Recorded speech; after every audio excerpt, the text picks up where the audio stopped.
तो सीरीज के स्टार्टिंग में हमें दिखाया जाता है कि चारों तरफ बिल्कुल खून बिखरा हुआ होता है, लाशें ही लाशी होती हैं। और हमें मेन कैरेक्टर को देखते हैं कि जो पूरी तरीके से घायल होता है, मतलब उसका एक हाथ कट चुका होता है, उसके शरीर में कई तलवारें घुसी होती है और उसको मतलब अपनी तरफ से देख करके सोच रहा होता है कि भाई मेरे साथ आखिर ये हुआ क्या।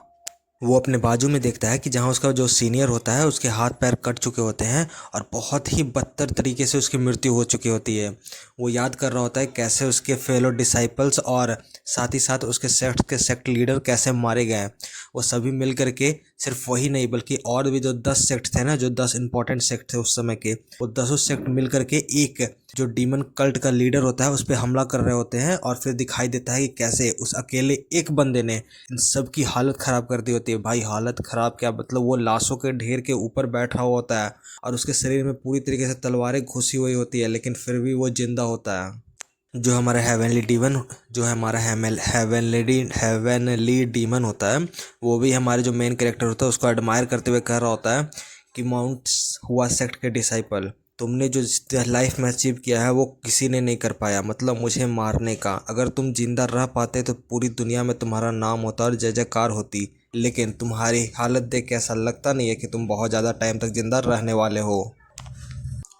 वहीं जो हमारा मेन कैरेक्टर होता है वो उसकी बातें सुन सुन कर उसका दिमाग ख़राब हो चुका होता है। बोलता है कि अपना मुंह बंद कर साले, और अपने हाथों में जो उसका हाथ कट चुका होता है उसके बाजू में जो तलवार घसी होती है उसका एक हाथ से पकड़ के निकाल देता है।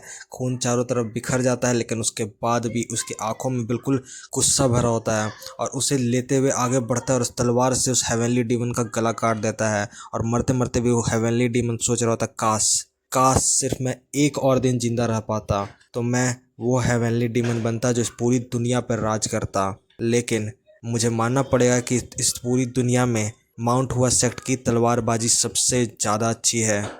और यही बोलते बोलते हमारा हेवनली डीमन मर चुका होता है, क्योंकि हमारे एमसी ने उसका गला काट दिया होता है। लेकिन मरते मरते भी वो हमारा जो हेवनली डीमन होता है वो एक बात कहता है कि एक बात मेरी हमेशा याद रखना कि एक डीमन हमेशा रिटर्न होगा, और जब वो रिटर्न होगा तो वो पूरी दुनिया पर राज करेगा और उसे कोई नहीं रोक पाएगा। जिससे हमें पता चलता है कि ये इस सीरीज की अंत नहीं बल्कि इस सीरीज का शुरुआत है।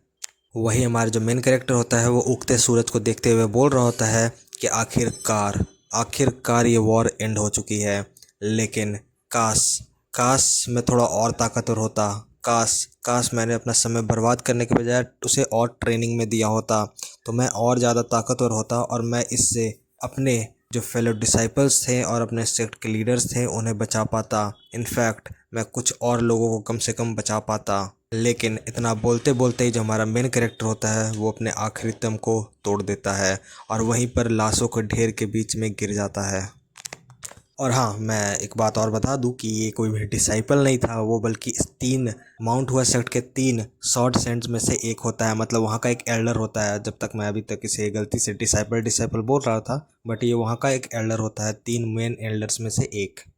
खैर, मरते मरते वो अपने पास्ट को याद कर रहा होता है कि कैसे जब वो बच्चा था तो उसे किसी ने माउंट हुआ सेक्ट के दरवाजे पर छोड़ दिया होता है और माउंट हुआ सेक्ट ने आखिरकार उसे अपना लिया होता है। उसने उसे पाल कर काफ़ी हद तक बड़ा किया होता है। जहाँ माउंट हुआ सेक्ट में उसने अपनी ट्रेनिंग की होती है। माउंट हुआ सेक्ट में सिर्फ वो उसका एक सेक्ट नहीं था, उसके लिए एक परिवार जैसा था। और हम देखते हैं कि वो अपने परिवार की कैसे हालत कर देता है।